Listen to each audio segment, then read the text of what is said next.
All right, everybody. So if you are watching this right now, it is Friday. I don't know the exact date, September 27th. You know what? What the heck? Yeah, September 27th. Man, I can't believe I nailed that. You're watching this. This is my conversation with Mike from Hybrid Resistance. He runs the Hybrid Resistance channel where he does a lot of like garage gym, home gym stuff, and also some other stuff. We kind of get into that throughout the podcast. We even talk a little bit about religion and like kind of dogmatism and how it shapes people's views, which is very, very frustrating. Um, but yeah, I thought it was a really, really good chat. So the next podcast you will see, I will be back with a live guest, or I'll be by myself. I haven't quite decided or figured out who's going to be on for October 2nd. But regardless, I hope you enjoy this conversation with my dear friend Mike from Hybrid Resistance. All right, thanks.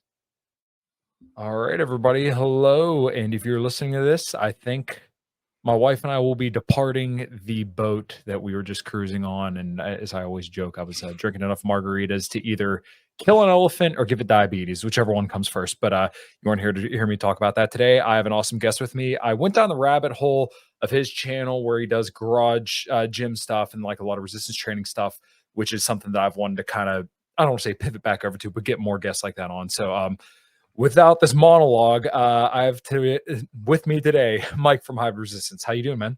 I'm doing awesome. Thanks, Kyle. Appreciate you having me on. Always fun to do stuff like this. And we were joking on air that I hope the best of success. You got great people on, but the fact you got me on here, I'm hoping ratings are not in trouble here. So yeah. Oh, no, not at all, not at all, Right. man. Well, why don't you let the audience know what you do, who you are, and all that good stuff? Yeah. Basically, I don't really have like a niche. I guess my niche has slowly come into the garage gym, home gym review space, even though I always feel like I'm kind of separate from that. I pretty much, what I always say is always been into health fitness, been doing it since I was, as far as like not professional, I was always in like a gym rat, got into that when I was like in my teens. Over the years, I basically did the typical thing where I was in college and knew what I wanted to do. My wife was like, why don't you go into kinesiology, exercise science? I'm like, well, I know everything. What do I got to know about that? And met a guy from a place at a personal training, upscale personal training studio in the Chicagoland area who was kind of like my mentor at the time when before you really had access to all this internet information. It was really just books and magazines and forums. They were kind of weird. They're kind of, especially in the bodybuilding forums, were kind of creepy, but I'll leave it at that. Wasn't the information we had back then, but fast forward, that led me down a career of just going into exercise science. Got a bunch of graduate degrees, having a couple of businesses, personal training businesses. I was a director of education for other kind of smaller gyms in some other metro areas I was living in. Now I'm just in higher education, pretty much in exercise science, but predominantly as far as the YouTube space and stuff like this is just kind of a fun outlet. I don't get super in depth. I always think I wouldn't turn that corner to get into sciences. I talk about it a little bit. I try and keep it as simple as possible. Mhm. And that's a big thing for me. And in some ways, I always think I kind of snuck in the education academic route because I'm always consider myself kind of a practitioner first and foremost and a student. I just love learning and just learning new things and experimenting with things too. But I also understand for most people, when you start getting heavy in the sciences, which is good, most people get glazed over or they pretend they know it and they don't actually apply it. And that's a whole other kind of side story. So that's kind of the nutshell of what I'm kind of all about, I guess.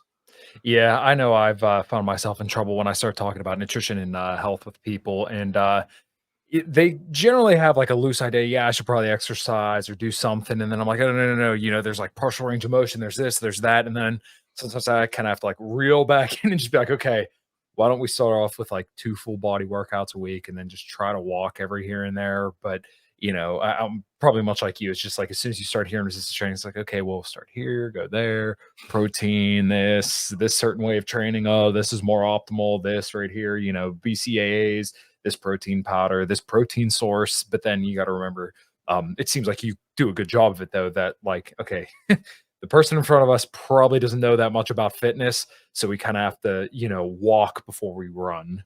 Yeah. And I mean, it's hard now too because we have everything at our fingertips, and I'm like that Mhm. too. I always make the analogy though that there's a lot of subtle things that anyone who's been just working out, just say whatever type of workouts you're doing, it could be yoga, resistance training, but let's just say bodybuilding, resistance training. You Mhm. kind of talk that language with people when a new study comes out or new thing comes out. It's not like it's of course new and novel. Like there's objectively there's some things that are probably better on paper we're learning that are better than we previously did. Yeah. But it's no different than if I was into hunting, fishing, whatever. If I could, I'm not proficient in any of those things. I do casually do those things, but if I'm on the internet, I could become an expert hunter or fisher or whatever, fisherman. And it's like me going like hunting and fishing with them. I'm not going to tell them, someone who's been doing this for 20 years, like my book knowledge of that. Some of that you just kind of pick up when you know Yeah. that a practical hunter or fisher, or you said like you know stuff about cars. Another good example. There's just some stuff you kind of intuitively know, and you've seen enough things that you can kind of convey that. But to download that in somebody in just a snapshot or a nice YouTube video is very hard to do, especially when you know simple questions are going to come up and they just really can't be addressed in 2 minutes. But Right, they, right. I understand where they should be broken down simplicity though. Yeah, it's kind of funny that you said that because I replaced a breaker in my fuse box in my house, and my dad's a mechanic as well. So I text him like, "All right, well now what I'm going to do is I'm going to text all the electricians I know and tell them that I know how to do your job better, and when I screw it all up, I'm going to want you to come fix it." And I'm going to tell you, oh, I could do your job because obviously as a mechanic, it's like everybody thinks they know how to fix their car, and then they get ass into it, and then they can't figure out what they're doing. And they're like, all right, well now I have to tow to the dealer, but I'm going to tell you how much I want to pay and that I could do your job. But Right. the Yeah. reality is, like you said, you're an exercise science instructor, if I remember correctly. Um, I wouldn't go into your place and be like, oh no, no, no. You're teaching these people how to squat incorrectly. I'm going to show you how to like I wouldn't do that because you know more than me, right? Well, to that point, I mean, there's always been a stereotype of exercise science kinesiology professors that the stereotype is you go there, but you don't actually do any exercise or learn how to do actual lifts and stuff like that. So there's a part of that that is kind of true, but you have to kind of find that happy medium. Where I met people before that are when I used to work with trainers, a big thing was they knew a lot of practical hands-on knowledge, and they're very smart, and especially they're on the internet too, especially now, I'm sure more now than ever. And when you tell them something simple, like when they get hired, like, okay, you got to get a certification. And sometimes they'll get hired, okay, I'll get it within X amount of days. 9 times out of 10, it's not going to happen. They're not going to do it for one reason or another. And the gym sometimes doesn't enforce it because all they really care about is just, dollar signs, integrity aside of like this person should be certified because they're saying they are and to build that way. And their pushback is usually like, well, that's just, I don't need to know that stuff. I already know what I'm doing. And that's fair enough. But sorry, I got a call here. I got to That's all disable my right. phone stuff. Sorry. Can you still see me? Yeah. Okay. Yeah. Sorry. So fair enough. My point is like if they make the excuse of like I know everything there is to know, it's all just like book knowledge, whatever. That's when it gets into like explaining the concepts behind what they're doing. So like if you chose this exercise, or if someone just simply asked you, okay, what muscles am I working? Can you actually explain that makes some sense? Where if you kind of listen close to someone, sometimes you catch them like, okay, they don't know what they're talking about, or they threw in something that actually it's funny because I have a thing I throw up in my classroom. It's a picture of a cat underneath because you're a mechanic, you'd appreciate this. It's a cat underneath like a meme of a cat underneath a car. And he's like, I think I see what the problem is. And the bottom line is like, I have no idea what I'm doing, which is like kind of what it is. Like you're looking at something and like, I know this is wrong, but I can't explain it to you what this part actually does, or what it does. So to that person, I always tell them like you owe it to the integrity of the client who's paying you money, a lot of money, to say you're actually certified and that you kind of just know the basics. And a lot of these basic stuff that helps explain the rationale of what you're doing, you will forget it unless you kind of keep training yourself on that. And that comes with like little muscles or anything else. Like anybody would forget this stuff if you didn't use it.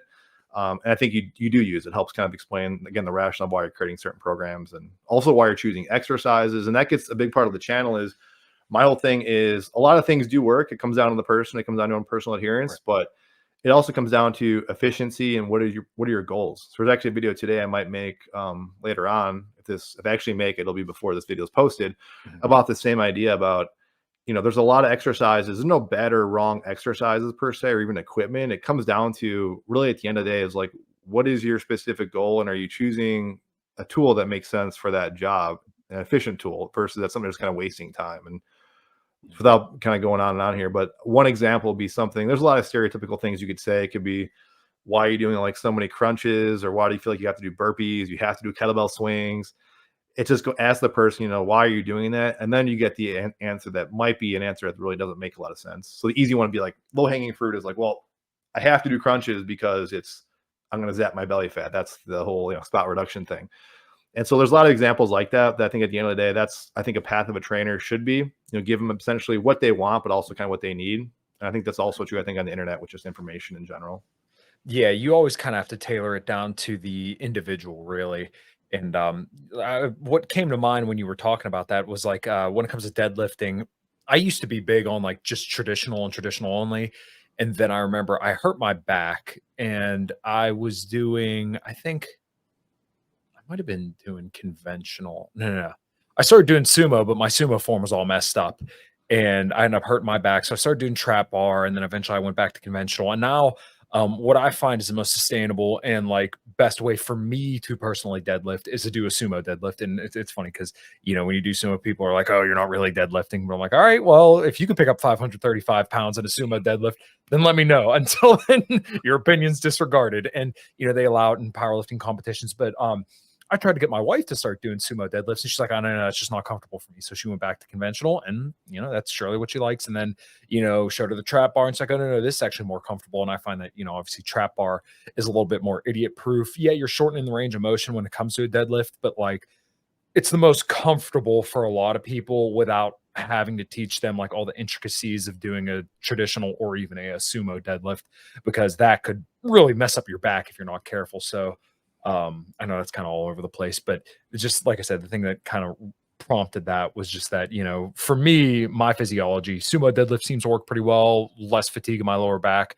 My wife seems to like doing conventional deadlift more, and some people clearly like conventional more, but for me, having your low back be sore, especially as a mechanic for like a week straight, I'll pass. Yeah, I mean, even to that question, it's not directed at you, but I always ask somebody if I was hearing this, and let's say they were a client who's paying for services, and Yeah, they were saying what you were saying, not exactly. I'm just using that as an example for deadlifts, sure. but I would ask the question, why do you want to do a deadlift in the first place? What Mhm. is there? Because you don't have to do deadlifts. I mean, deadlifts are a great exercise, but we don't have to pick up, say, and you know this, I know, you don't have to necessarily pick up a barbell. It could be a number of different ways of doing a kind of a hinge pattern. So it Mhm. gets back into that tool but there are some people that literally think, and I was talking to some buddies last week, and they're talking about their workouts, and I never, first off, never go in like correcting somebody or feel like this is the gold standard way of doing it. Right. These are just some observations that I think, well, have you tried doing this? And sometimes people do have these, and I've had this, I do have it probably, and I probably will have it, these thoughts going through my brain of like, well, I have to do things this way. Mhm. But these guys were doing, they're working out together.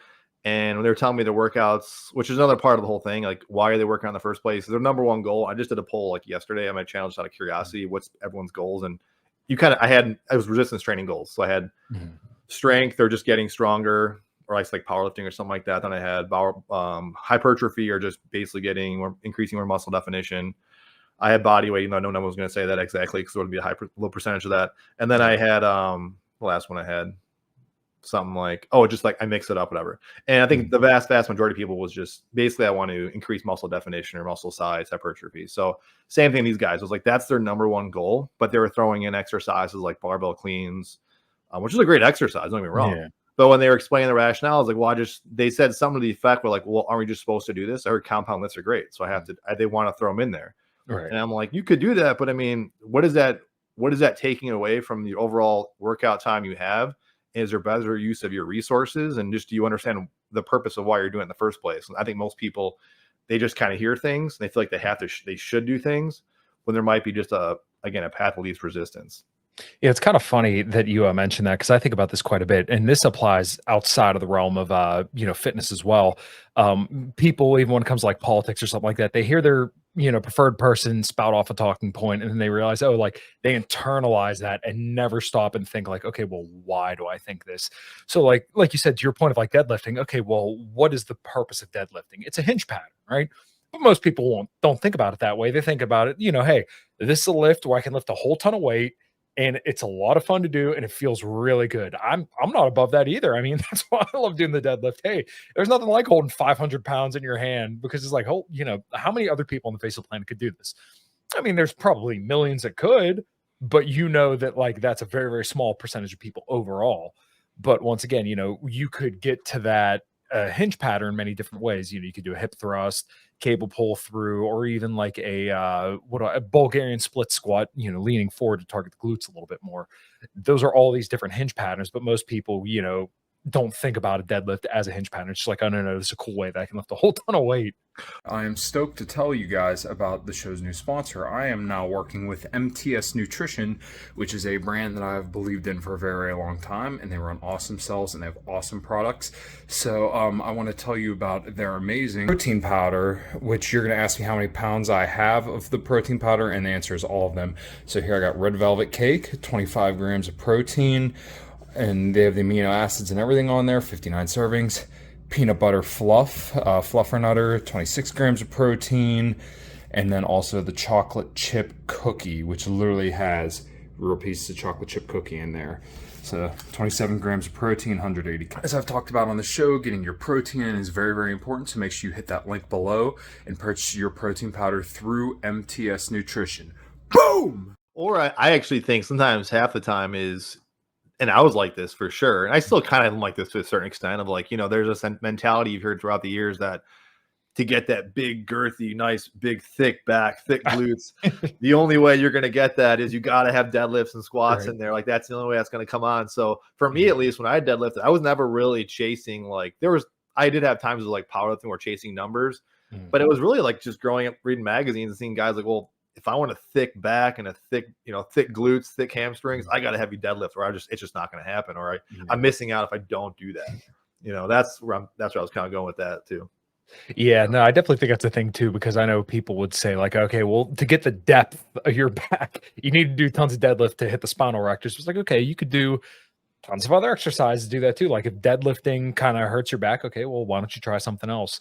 And I think this myth is kind of dying, but occasionally I'll hear people say like, oh, I don't want to work out now because I have pain in this certain area. It's like, well, I'm not telling you, first of all, I'm not a doctor, but like, second of all, why don't you try to maybe do some kind of activity to stay a little bit more active? Because I think it's pretty clear that like if you stay more active, then you get amino acids in your blood that flow to the muscles, which helps recovery. A buddy of mine just started working out, and I think he said his first ever workout was like a leg day, and he's 19 years old. He's a smaller kid, and he's like, man, my legs are just sore. It hurts to get up and down. I'm like, well, I'm not telling you what you should do, but if you walk around a little bit, stay a little bit more active, you're going to get better recovery. And like it sounds counterintuitive, but sitting down all day and resting, probably not optimal. But hey, you do with that what you will.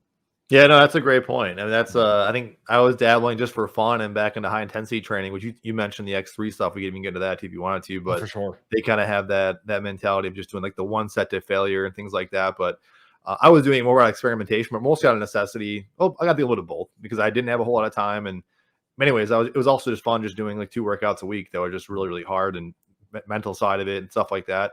They also were shorter, but I was incredibly, I mean, I was sore for like 3 or 4 days. And it was kind of a double-edged sword because intuitively, like, yeah, if I move around, move my body, I'm going to feel better. But at the same time, you're like, I just don't want to do anything. I feel like I hit by a truck. But also I did it because I didn't have a whole lot of time to work out. So it's kind of defeating the purpose of I only want to get these few minutes in. So the rest of the day, I don't have to do any exercise stuff because it's for take of time. But yeah, that's definitely true. That's an often neglected thought pattern, is just moving it to kind of grease the groove and just feel good. Which ironically, I've actually gone back to, I haven't mentioned it in the channel. I've softly kind of shown it in B-roll footage and stuff, but I'm going back to more volume frequency than what I used to be doing back in the day. So Yeah, I find myself kind of defaulting back to somewhat lower volume. So like typically I was doing a full body pull and a full body push program there for probably close to a year. And then just a couple weeks ago, I decided to change it up. And now I'm doing, it's a weird program. So basically like I train all my bigger muscles. So like your quads, glutes, hamstrings, chest and back on one day.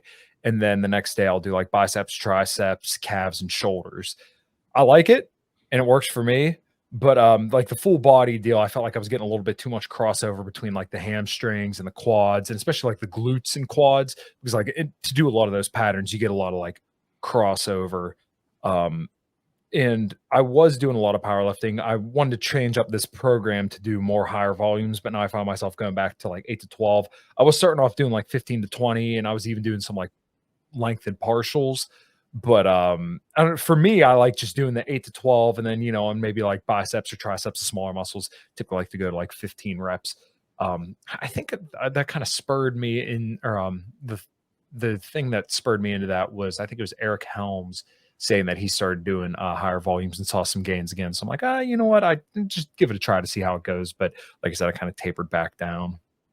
Yeah. No, and you're built, dude. I saw a Thanks. bunch of your videos. I saw we were kind of getting to know each other more, and I was looking at the channel. I'm like, I saw you got some exercise footage, and I'm like, yeah, you got a nice solid build going on. So definitely, whatever you're doing is working, brother. Yeah. I think Yeah, it's well, good, just to try things, just to kind of mix with things. And I always say I kind of was more bodybuilding focused, but I was yeah. never one.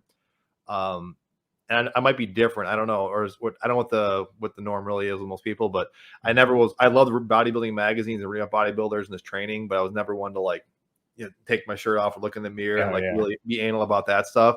If something was more or less developed, it was fine. In fact, my arms were probably the most developed thing. I didn't care. People make jokes like your arms are so big versus everything else. I'm like, I don't care. Yes, I like doing that. So it didn't bother me. That's what I like training the most. But I don't know. I'm going with that. Point is, I think you have to find a kind of a sweet spot of like just what you enjoy. And if you get to that level of, some people are just like, they want everything to be perfect, like aesthetics with all this stuff. And then it's like, I never got that part of it. Even now, as much as I love just learning and information, it's like, if it gets to the point where it's like I'm micromanaging everything and I'm overthinking, it's like not fun. Like that defeats the whole purpose. And I'm seeing all, you got guitars, and I can see you're likely a metalhead, which is awesome. Yes.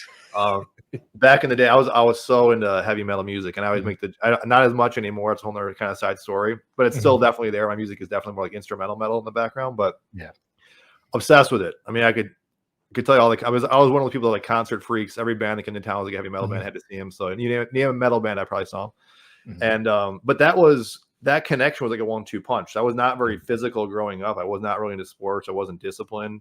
I like to party way too much than I admit. And it was really once I got into bodybuilding in my teens that I'm like, this is something that fits me. This is an introverted activity.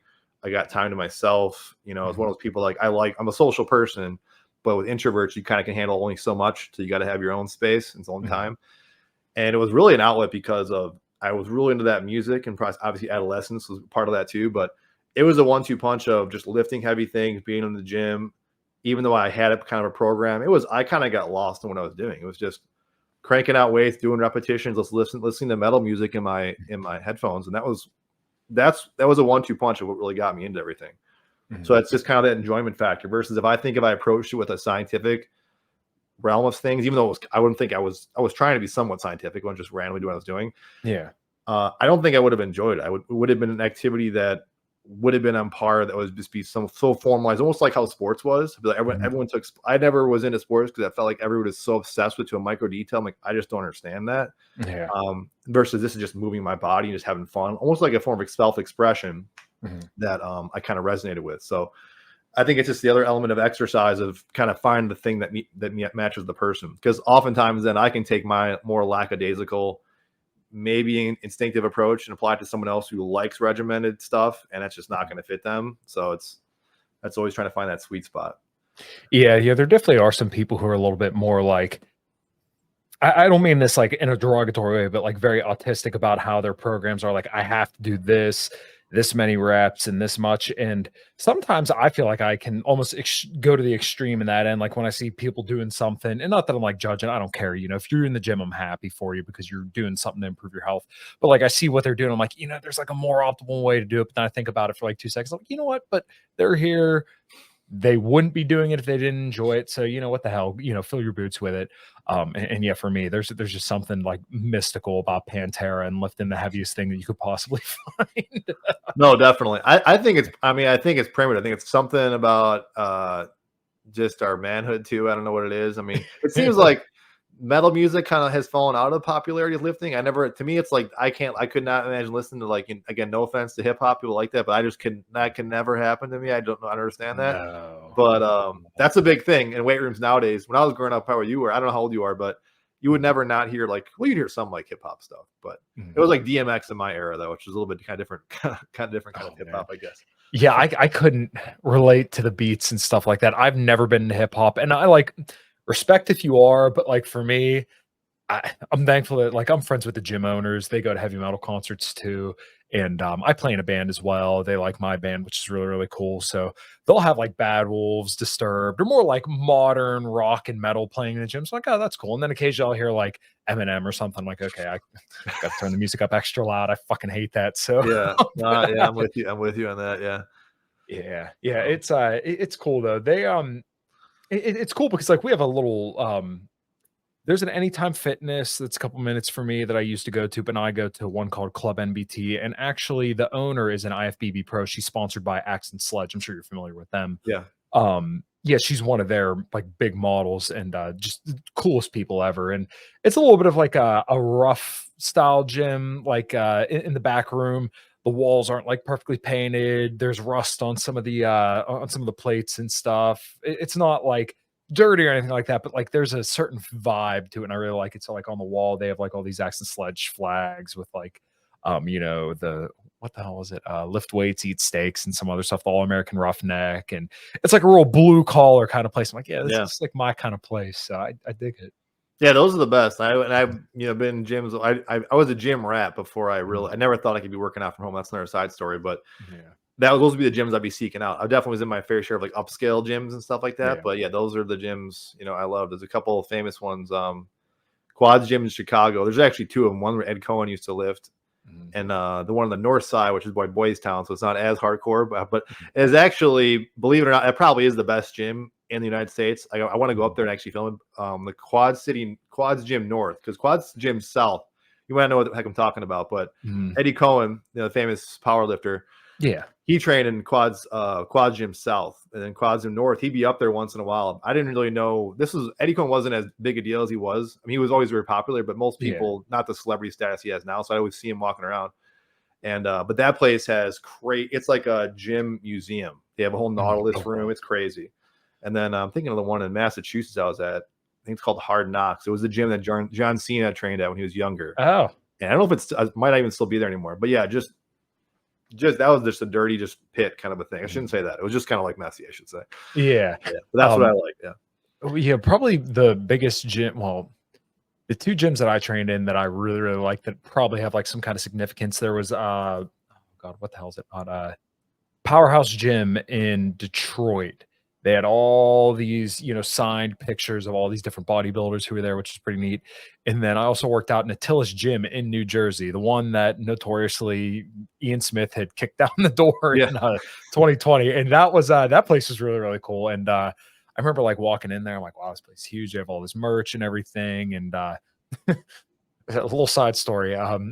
My wife, God bless her, she went and saw Pantera and Metallica with me twice last year.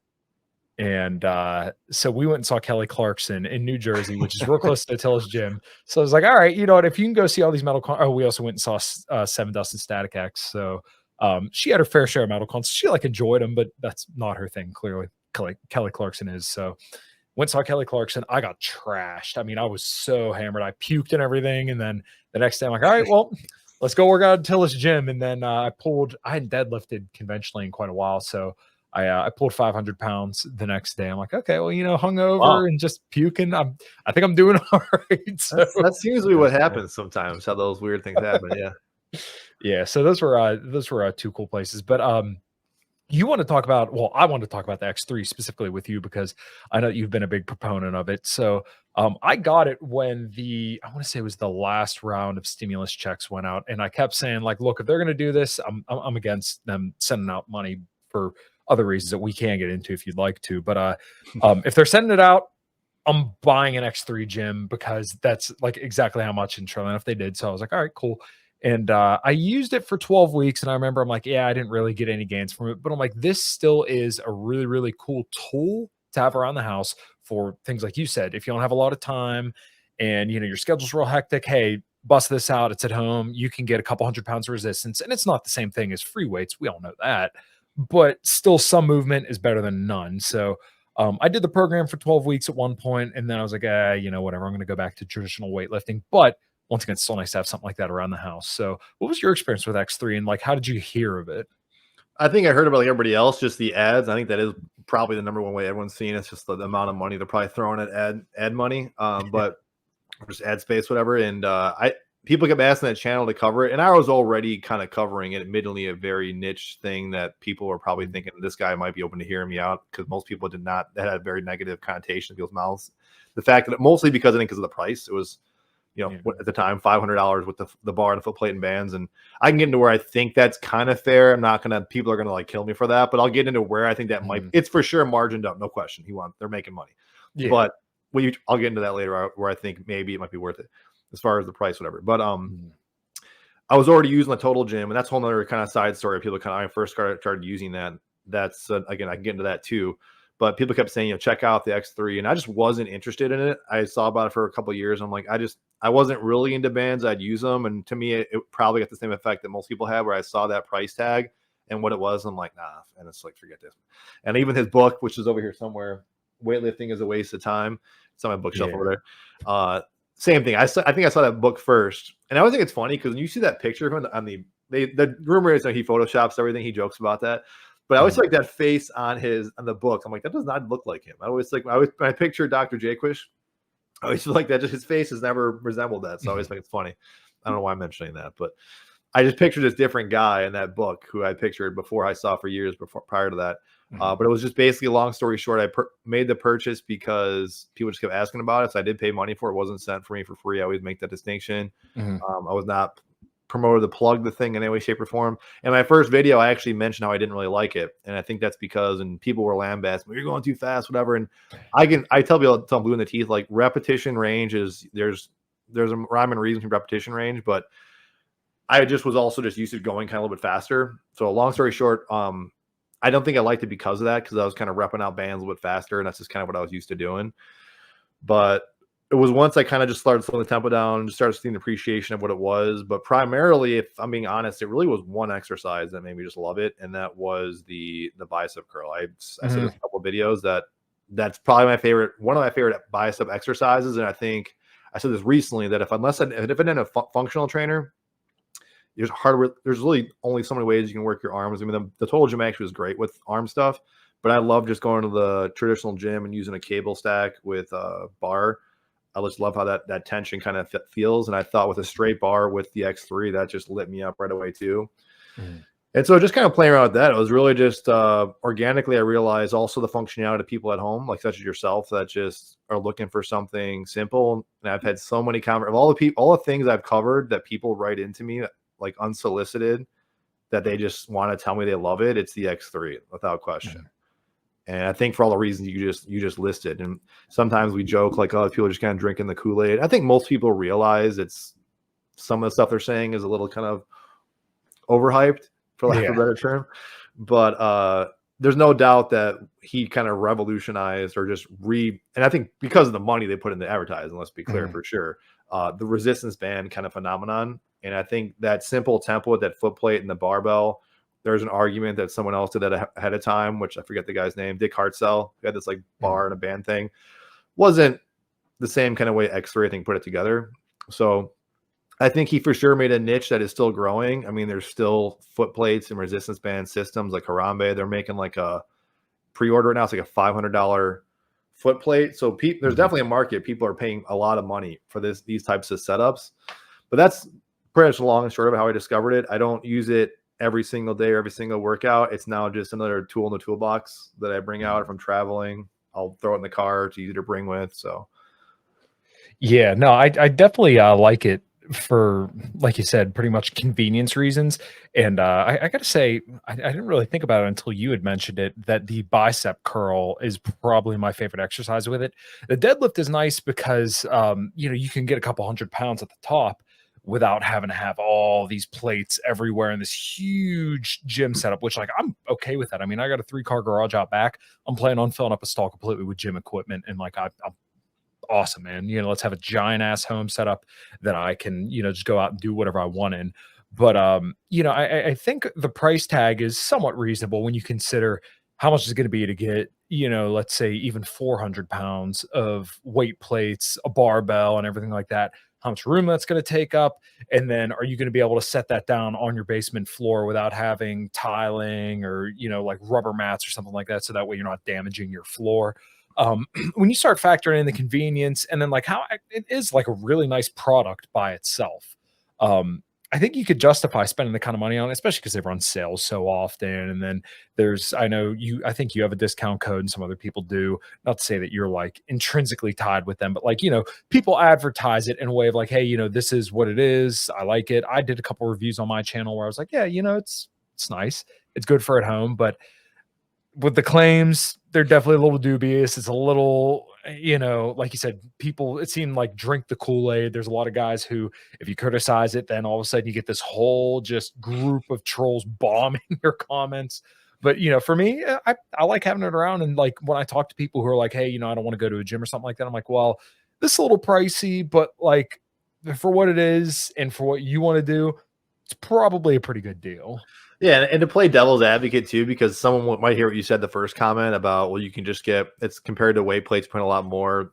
Yeah. People will just say, well, my argument isn't against that resistance bands can be an affordable option than plates or weights and stuff like that. It'd be that I can get my own pair of resistance bands. I don't need a foot plate or whatever, and that costs me whatever $50 to $80 if it's a high quality band set versus the $500. But like I said, yeah, you can get like the 150 off. That's what I'd like the 150 off sale. So it came out to, whatever that was, like 300 some dollars.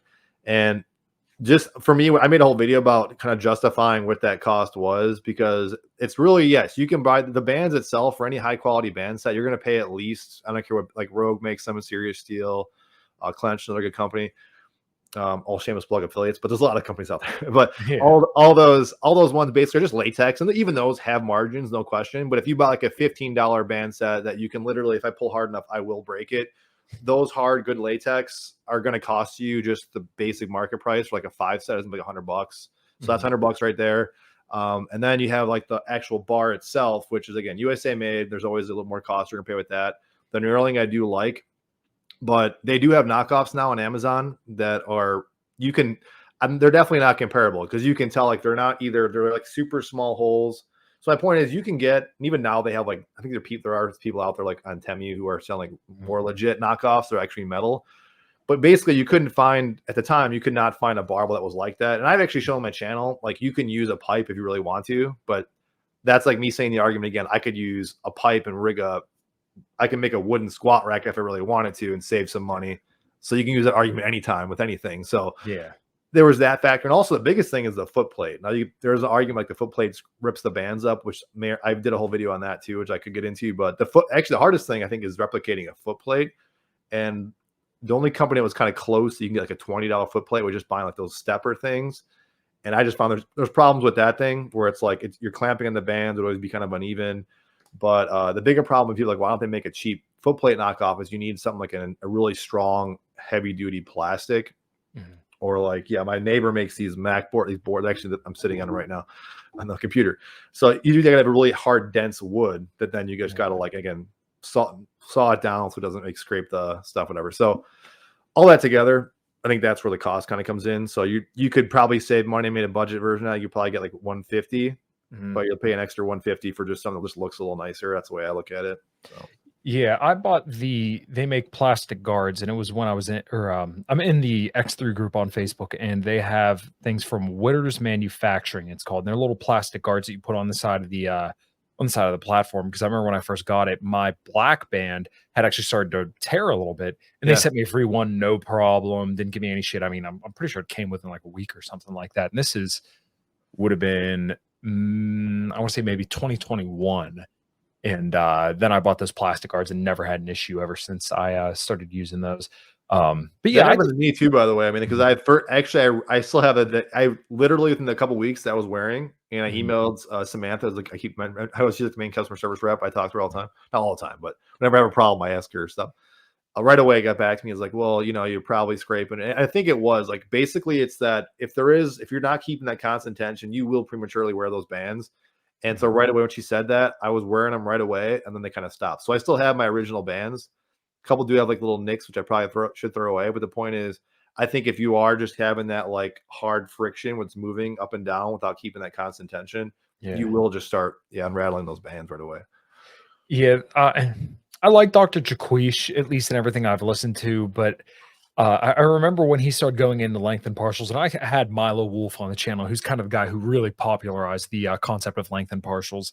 And he pretty much said like band training in so many words, is dog shit, right? Yeah. Once again, I'm a fan of all movement is good movement, but I watched all of Dr. Jaquish's videos of the hypertrophy program. And he had said, okay, well, as soon as you start diminishing the range of motion, you're doing length and partials. And I'm like, well, I think I don't know what the right expression is, but like that's not entirely accurate because length and partials would mean you're in the stretched position with the weight, the heavier weight still on you because that, according to most research, is the most stimulative portion of the rep. And I posed this to Milo in these terms. I said, okay, so it seems like partial range of motion seems to be like the difference between you eating maybe 3 meals a day, 2 or 3 meals a day, to eating 4 or 5 protein meals a day. Like, is it going to give you all are you going to unlock unheard of gains? No, but it may be the difference of like 5 to 10%. Right. It's just something very small that you change that may give you a little bit more. So when you eliminate the length in position, which bands do, unfortunately, then I kind of do have to question, well, how effective is this? I still think it's good to do that or, to get some movement in, but it's not quite a length and partial when you don't have the full weight in the stretched position, which when you have bands, I mean, we all know when you use X3 bar and it's on your chest, if you let it down to your chest, you now no longer have tension on you. Yeah. And one thing I want to preface though is I think he did a genius job aside from like the actual marketing of the product itself. He did a really, really good job in that program, which I think is probably really the biggest part of his whole program, why it got so popular, Yeah. wasn't his simplicity of the programming, where he just took some very basic, fundamental movement patterns. You could basically do everything on this little thing here. It was on a simple card. It was so easy to follow. It was basically idiot proof. Go as hard as you Yeah. can. If you can't do any more, then do some partial reps. So I think how successful that really works in the grand scheme of things, every person's up for debate. But there's no question as far as from like an adherence standpoint, if someone just saying, I can understand this and digest it, that's, I think, right away. Like, that in itself is the biggest problem with most companies, even like Total Gym, for example. Mm. That thing is a confusing product. It's weird when you first get on it. It's not intuitive. How do you program this? How do you increase the resistance, whatever, with an incline? But his thing, he just made it so simplified for most people that was good. Mm. With the length and partial stuff and like what he said, I think, yeah, I mean, I'm with you on that. And I think he had somebody on, I didn't watch his new hypertrophy videos. I mean to do that. I know he made a new video with like highlighting all that. I thought he worked with some other, drawing a blank though on the guy's name, who's a famous researcher who he had some good credence to kind of back up. I thought he said it, or at least helped If develop the. I know he did an interview with Menno Henselman. Yeah. Oh, that was him. Okay. And sometimes I don't know if he says this. No offense to John, that if he said they work Mm. with him or he just had a conversations, you never. Like I pushed back with him on the Miami team. Like, well, they really just use your X3 exclusively. It sounded like they kind of use it in conjunction, and that was sometimes people give him like a little soft endorsement. I never know how serious it is, but the one thing I can't see with X3 that I think most people would admit is some exercise are definitely better than others. Yeah. And whether you're talking length and partials or the whole benefits of, which theoretically makes sense of what he's saying, how you can lift more weight, your strongest position, therefore you Right. get more repetitions, therefore more gains, etc. Whether that's true or not, it's almost to the same extent of like, if we all know there's a certain position, you're not working this lower range of motion, basically, where Mhm. what if I go from, and I did this for a period of time just for fun. I wasn't worried about sacrificing anything because that wasn't a big deal. But I did a good like stint of a couple months, 3 months maybe, with just using those bands for a good Mhm. predominance of workouts. That might have been the time frame. But things that really suffered, even though you could lift a lot of theoretically heavy weight with the bands, with deadlifts and squats and things like that, it is not comparable to, and you know this from just deadlifting. When you go back to your basic deadlift, that first pull or that eccentric loading from weight into a squat is just going to rip you up. And it's, in my opinion, I want to say this is actually another topic for a video I was going to make possibly in the future, that it can be kind of dangerous. So getting back into like myself, going back to heavy bench pressing again, Mhm. just to the point now, I used to build bench is always my strongest like power lift for whatever reason. So I could always bench like 315. That could be easy 315 plus for repetitions. Mhm. I'm now getting back to like 275, doing that. We have that groove is back. Nothing feels Yeah. weird. But when I was going from bands, even kind of the Total Gym too, back to that lower range of motion just felt like shoulder was off. I was iffy here, just did not feel as comfortable. I thought, maybe I'm getting older, whatever. Yeah. But I hear from some people that do bands where they'll say like, I just feel so much better doing bands. My joints aren't as sore. And if I go back to weights, immediately they feel like they're not as good. I'm like, well, it kind of makes sense if you're not Right. working that range of motion. Or when I was younger, my shoulder press was here all day, 100+ pounds. I was so proud about how I could just rep these heavy Mhm. pounds. But as soon as I started doing barbell presses down here, it's like, oh man, I'm weak, and this hurts my shoulder. It's not good for my Mhm. shoulder. It's just I never worked that range of motion. So it's just kind of taking a couple steps back again to kind of go forward. So Yeah, yeah, I think with that kind of stuff, it's probably better that you kind of work in the most stimulative range of motion. I'm sure you would agree. And when it comes to band training, you really don't get that stimulus down there. Like I'm pretty sure when I first started getting back into the gym after not use or after exclusively using bands for a little bit, I'm like, oh yeah, the length and portion that is the most difficult right now. I am a little jealous of the bench stuff because bench seems to be the worst for me. I've gotten 305. I haven't gotten 315 yet. 400-pound squat, 500-pound deadlift. Can't get to 315. I've been trying for so long and it just narrowly escapes me. everyone's got. I mean, you got me beat on some of those other ones. Those other ones. I mean, it's everyone's got one of those power lifts is always Mm. higher or lower. You know. Yeah, it's like I know Lane Norton is somebody, he's probably one of my favorite people in the fitness world, but he's like, yeah, my bench is like this, even though he benches like almost 400 pounds. And then like his squat is like 600, deadlift is like 700. I'm like, all right, well, like if you have to worry about a 300-pound bench, but like your numbers are there, you're doing pretty damn good. Yeah, no, yeah, he's awesome. And he's a good example too of someone who's been doing it like consistently and just shows you the work Yeah. it takes just to get those incremental gains at that level. So that's awesome. Yeah, absolutely. So, who would be a few people in the fitness world that you kind of look up to and listen to? And you said you were in some of the bodybuilding forums, so I'm sure you probably have a great depth of knowledge of all the internet influencers, good or bad. Oh, I should say I was like back in the day, a big popular one, which is I haven't been on there. It's probably still exists. Getbig.com Mhm. was a famous one back in the day that was just always funny. Yeah. But I haven't been, or even like this tells you how dated I was. Muscular Development Magazine, like I used to love Muscular Development Magazine forums, so that's how like back I go. But and that's not as bad go far back as most people. But I never was really. There was a good period of time where I wouldn't even recently because I'm just making YouTube videos. I really was never one to follow like a lot of the content. I would go towards like seminars and stuff like that. I mean, I do Mhm. like there are people that make a lot of good stuff now that I would see back in that seminar circuit, and it just seems Yeah. like now those guys you would see talk there are more like celebrity based. So Mhm.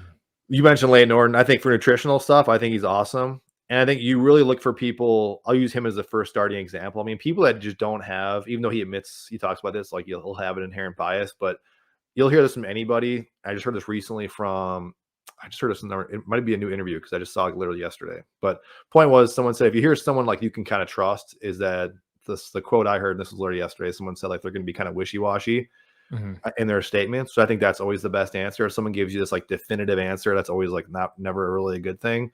Yeah. And every like researcher I've seen, you ask them stuff, they're always like a mixed bag. So like Brad Schoenfeld, he gets crapped on a little bit by some people, but I saw him a lot, just at seminars, and I go up and talk to him. This was even years going back, so it's before he kind of reached his like guru status where he is now. So he was always looked up to, and that was for that very reason. Like he would always drive that point home. Of he would have a lot of like, this is what we think the research says, etc. All these kind of nuances were involved with that. Mhm. So those are really the people I look. Jose Antonio, as far as like the ISSN stuff, he's awesome.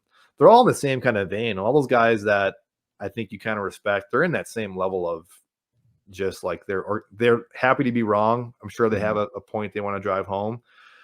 The counter to that would be, and nothing against this because this is how it shows you how open I am. Like the high intensity crowd, Mhm.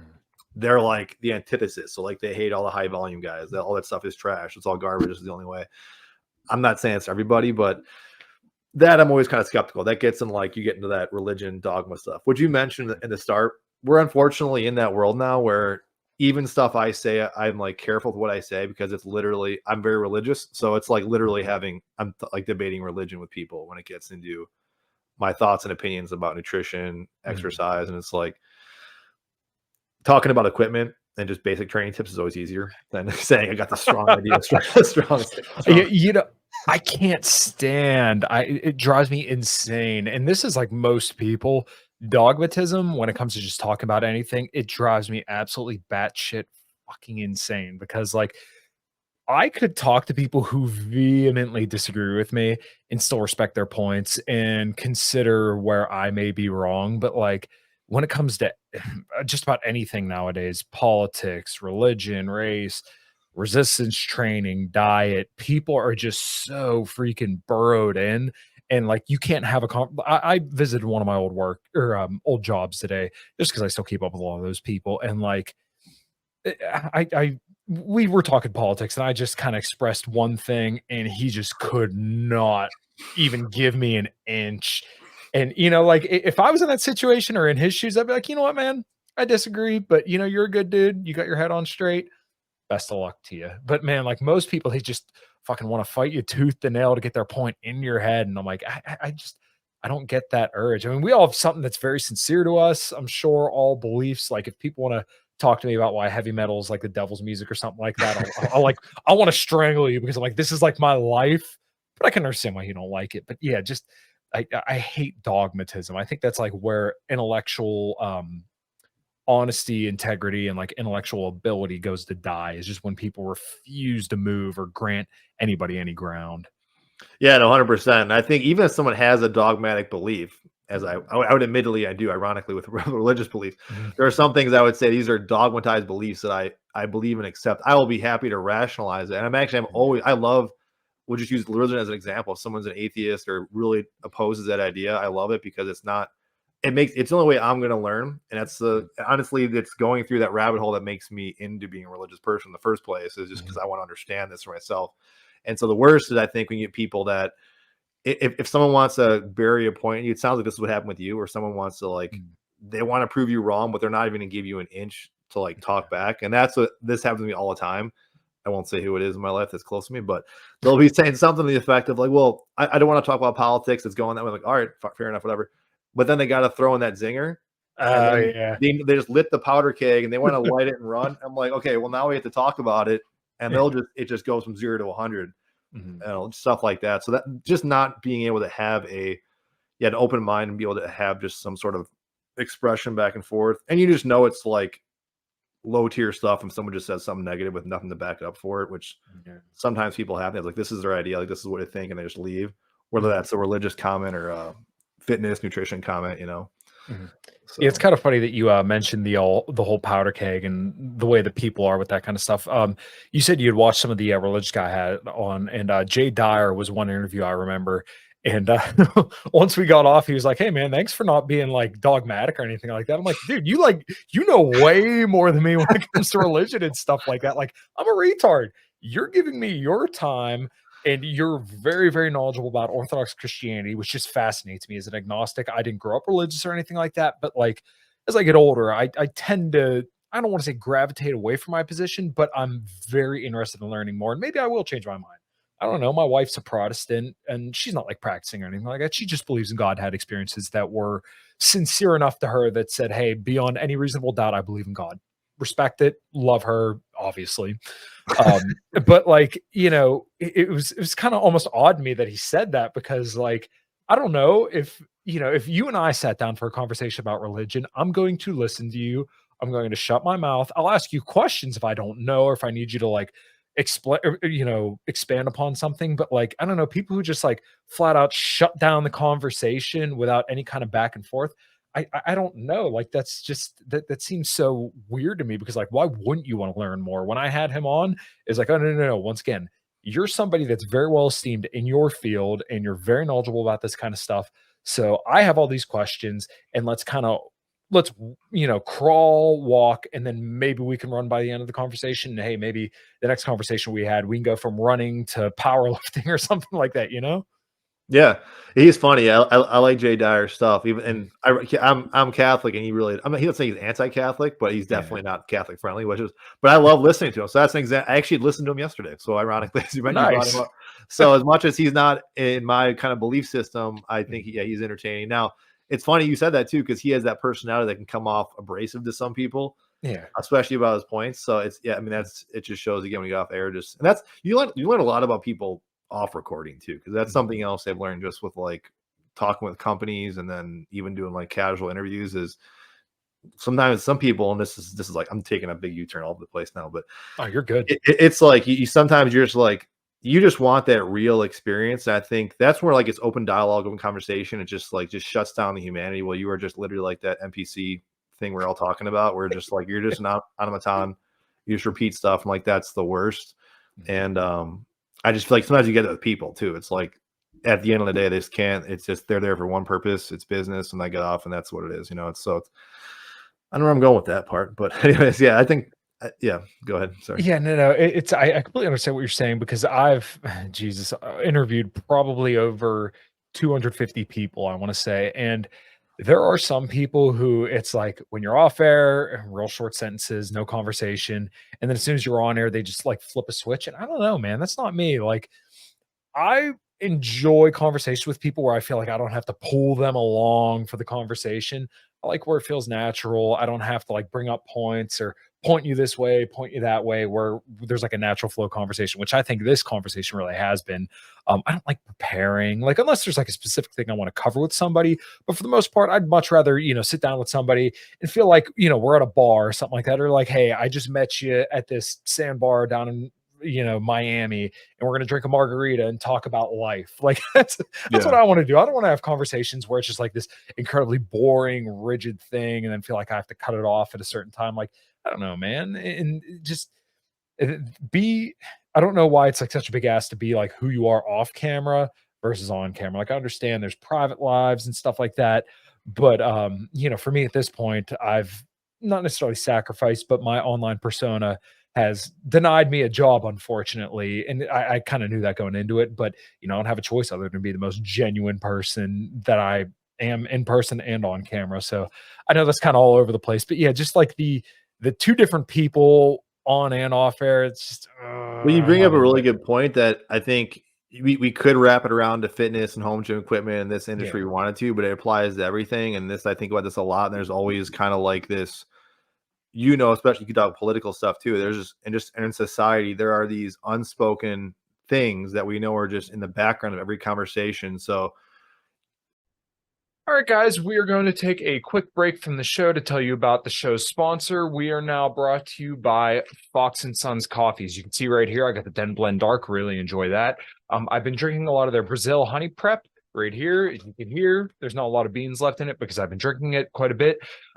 Just to tell you a little bit about Fox and Sons, why I support them and why you should too, is that Steven had started the company up in Michigan to help teach his son about entrepreneurship.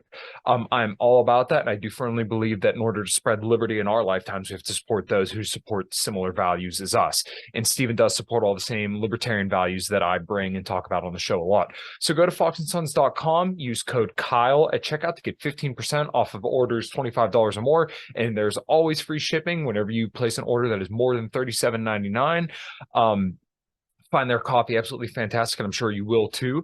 So one more time, go to foxandsons.com, use code Kyle at checkout to get yourself a little discount. Let them know I sent you and support the coffee that supports you. All right, guys, thanks. Back to the show.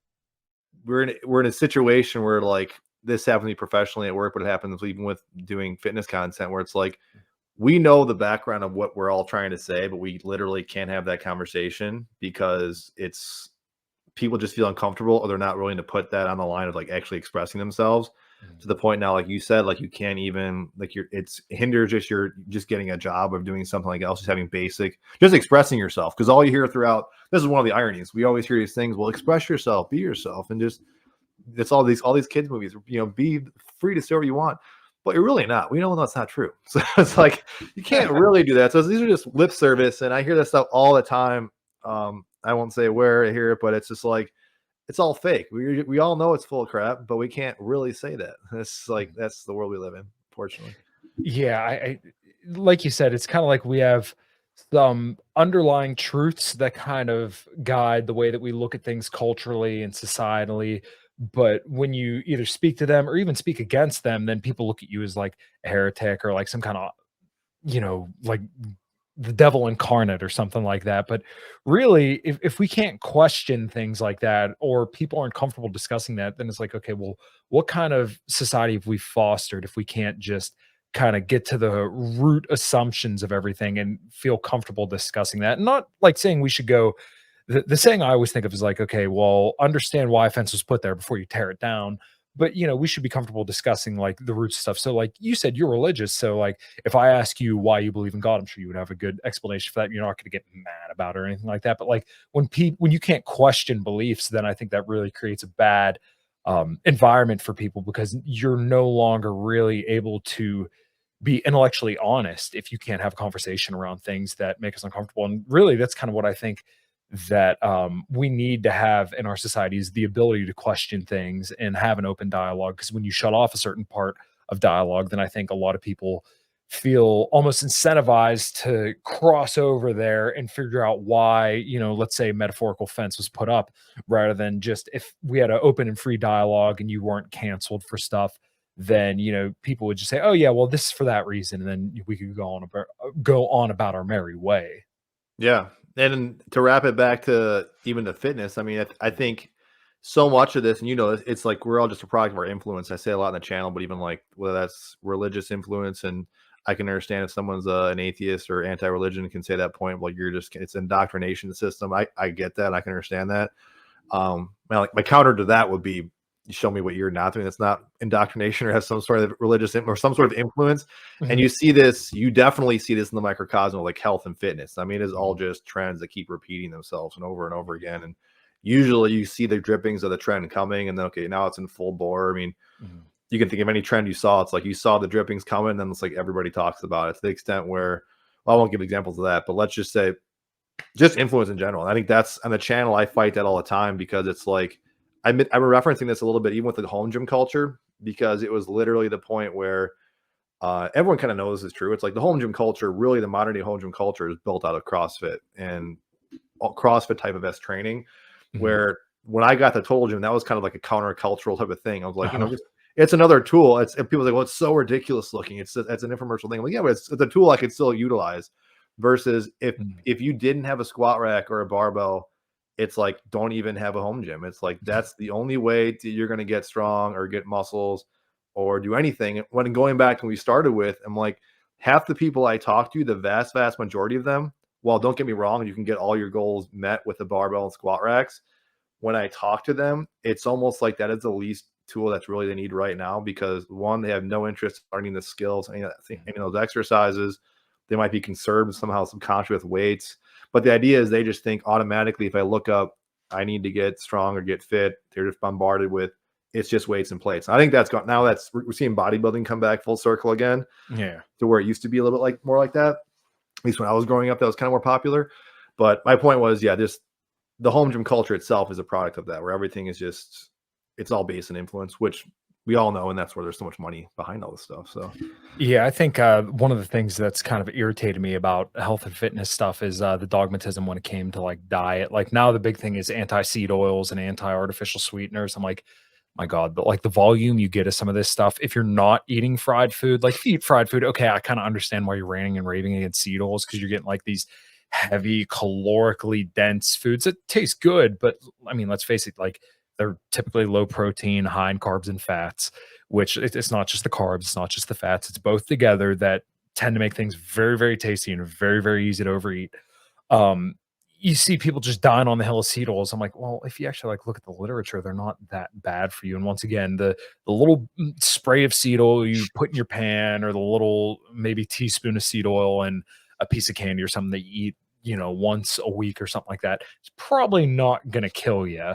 But now, that was kind of like born out of like the revival of keto and carnivore, which like I don't have a problem with that. I did the carnivore diet, wasn't sustainable for me after like 2 years, but I understand why people are attracted to it because it's extreme. And then if you see these wild transformations of people losing all this weight, it's simple.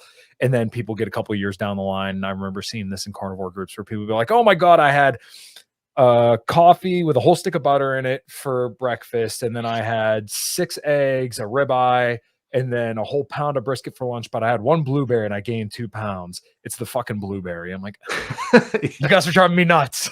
well, you appreciate that the mental illness that I'll admit I've gone through. I think if you get into health and fitness, you're gonna get some of that Oh, craziness into yeah. you. And I think the difference was I don't know. Like I keep dating myself like I'm so old, but the only thing was I feel like when I was in my 20s, I was into this in my 40s now, where I would like I was the only weirdo and freak reading these weird diet books. Like before paleo was like the Price Proctor Foundation, and this guy Paul Chek really got me into that stuff, for better or for worse. But I went through those things of like gluten is horrible for you, go vegan, all this other stuff that when you saw it come up, you're like, geez, none of you guys would have heard of this stuff. It wasn't for social media peppering it. So it's like, I go to make a religious example. I always make the analogy to the Garden of Eden, where it's like, don't eat from the tree of knowledge and good and evil, because it is kind of like that. It's like, you want to have all this information, but going back to, I use the A Few Good Men analogy also, like you just can't handle the truth. You can't handle the process, all this information I don't think it's in our mental capacity to handle all the good and bad things. Cause the truth is everything is kind of good and bad. Even exercises can be bad, but to freak yourself out to the point where you are mentally concerned about what's going in your mouth, where normally this would never been a thing. You're just like, I need food, so I got to eat something. It is not healthy. I can go on a whole rant about that too, but I actually think it's an epidemic, to be honest with you. I think that's one of the biggest things. And it goes back to even training isn't as big a deal, but diet, nutrition, where I meet people, this is an example, and no offense to any client I've talked to, but this is a common thing that happens too, is that you'll meet people who are very well-intentioned. Oftentimes these people, and I mean this with extreme respect, no disrespect, that they have a lot of means, they have a lot of funds to take care of themselves, and definitely, spend money on taking care of yourself and health. There's no problem with that. But the level of concern of what they've gotten to has taken over normal daily functions, to the point where their supplement list is like 3 pages long, and they're listening to all this stuff that are popular influencers that need something to talk about. So they have to push out something new every day to talk about, but they're digesting everything, where people are getting up at like 3:30 in the morning to get their cold plunge, to get their red light therapy, to get their special diet ready. And it's like, your whole life is built around, in my opinion, it's a little narcissistic too. That's the other part of it too, because now you're focusing on yourself more than anybody else. Let alone if you have a family to take care of, how you're going to focus in on that. But you see where I'm going with that. It just gets to the point where they're almost debilitated. And with going back to exercise and home gym equipment, the last thing I want to do on the channel is make people so obsessed with like, this is the special thing or special program, or you're not going to see results. I'm just like we said in the start, it's just, you move your body, you're having fun doing it, that's great. Now, if you're not seeing the goals you want, then that's is there 1 or 2 little things we can change? And I know we're going crazy over time. It doesn't matter to me, but let me know. I always think, I have this picture in my class, or I have this picture of a golf swinger, and it's like he's swinging a golf club, and there's all these like golf cues around this picture. And it's like, these are all things you could tell a golfer, like, what is the ideal golf swing? And the secret of a coach, or just you yourself looking at your own program, is like, well, what are those like 2 things, those 2 cues that take up 80% of that, going to like 80-20 rule? Versus, I think nowadays people are like, we're kind of bored, we want to know more. We're taking in all this information, and we're trying to dissect it and like just make a golf swing, versus like overthinking everything. So I actually never thought about it in those terms of like eating from the knowledge of good and evil, eating from the tree of knowledge of good and evil, where like it is a really strange paradox, because I really like Lane Norton for the fact that he's not very dogmatic about stuff, and he's very, very open-minded, and he's admitted, hey, this is when I changed my mind. And I try to be the same way, but at the same time, it's like, can people really handle when you give them all the information? Because like, what I see with diet is that like, people will go to the extremes of like, oh, well, I can't have this, I can't have that. And I'm like, whoa, chill out. Let's get you like sufficient protein. What do you enjoy eating? And like, by then, even like when the person comes to me, if they want to talk about nutrition and stuff, they already have like so much dogma in their head from their favorite influencer or something like that, and they're not able to just remove themselves, like you said, and just think like, it's just food. Like, if you eat too much junk food, probably not good. We can all probably agree, hey, fruits and vegetables are good. Animal foods are fine if you're not just mainlining butter. The diet is pretty simple, but the problem is that saying that doesn't sell books, right? If I tell you, do keto or you're going to die, or, if you eat even 1 tablespoon of butter, you're going to die. That gets people freaked the fuck out. And then they want to buy your diet program or stuff like that. Whereas, like I said, if you just tell them, hey, just try to get some protein, do moderate physical activity, and you're probably going to be fine.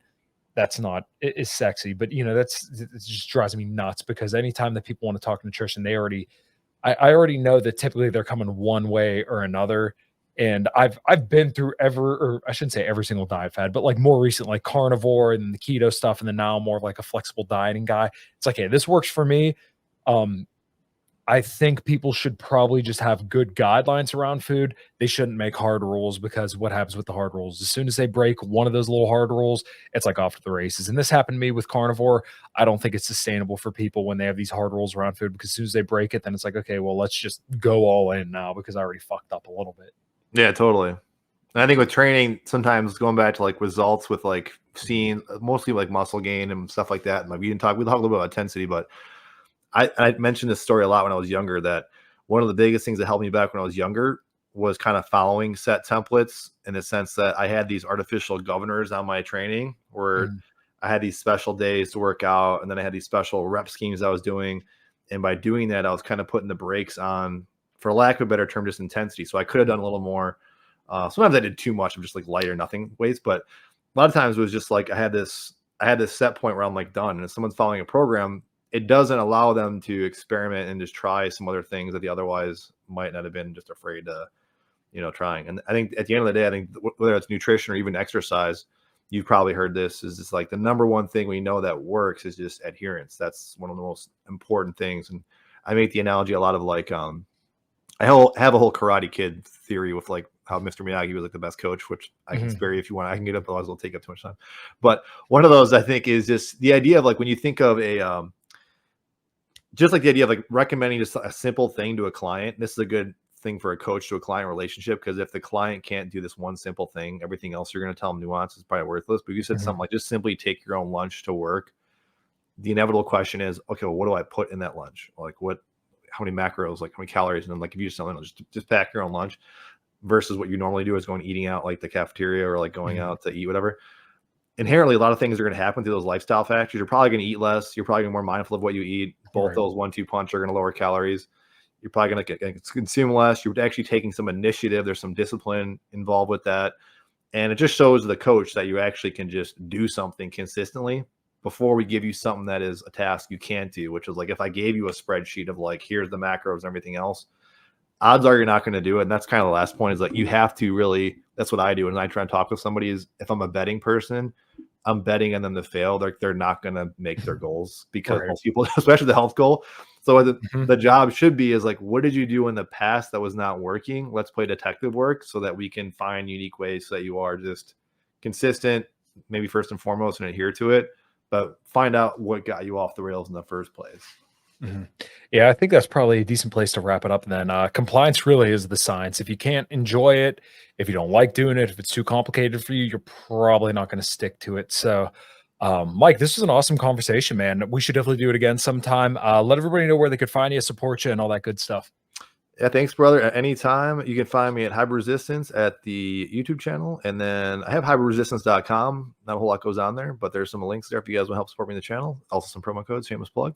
And then I am on Instagram, but I don't do anything too much there. I have pretty much no many followers, but I think it's hybrid_resistance is on there. So I'm trying to do more stuff there, but that's basically it. Mostly YouTube channel. If you have a question, that's probably the easiest place to like shoot me a comment there and I'll get back to that.